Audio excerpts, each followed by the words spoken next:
Hello and welcome to the Property Perspective. I'm Josh. And I'm Michelle. Today we're talking about something a little different. It's not legal compliance or yield calculations. It's about setting healthy boundaries as a landlord without being distant or unapproachable.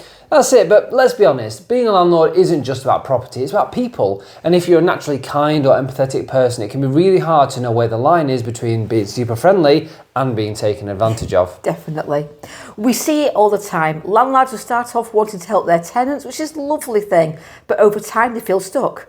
Maybe they let rent go unpaid for months, or they're doing little extras never agreed, or they just simply don't know how to step back. That's it. Maybe they've blurred the lines by sharing too much personal information or responding to messages at all hours, and then suddenly the relationship doesn't feel professional anymore. The reality is, setting boundaries doesn't mean you don't care, it means you're protecting your role so that both sides know exactly where they stand. So what does that look like in practice? Well, first of all, it means being clear from day one. Set expectations around communication, how tenants should report issues, what hours you'll respond, and what is an emergency. If you imagine the home yourself, you might use your email for repairs and keep text for calls or urgent things only. That's it. Secondly, stick to the terms of the tenancy. If the rent is due on the first of the month, don't let it sort of slide indefinitely. Yes, things happen, and we always encourage understanding, communication, especially when something comes up in your life, but agreeing to delays without formal plans or paperwork can lead to long-term problems and bad expectations. Exactly. And it's actually okay to say no. You don't have to agree to every request for painting walls or changing fittings, especially if it's going to cost you money or impact future tenants.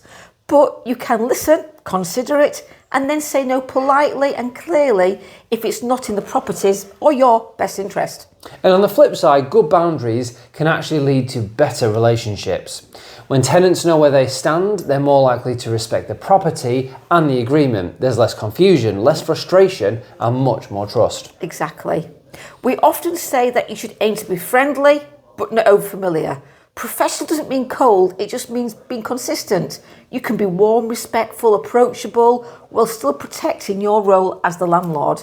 That's it, and if you've ever felt like the line has already been crossed and it's hard to reset, it's never too late to bring things back to neutral. A simple conversation or an email to clarify expectations going forwards can really help, especially if it's delivered in a kind but clear way. Exactly.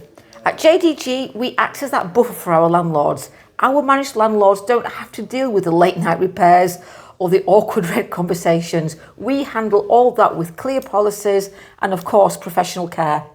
That's it. So if you're feeling a little bit unsure how to manage those landlord-tenant dynamics, or you just want someone to take that responsibility off your plate, then we're here. So thanks for watching this week's Property Perspective. We'll see you next time for another show.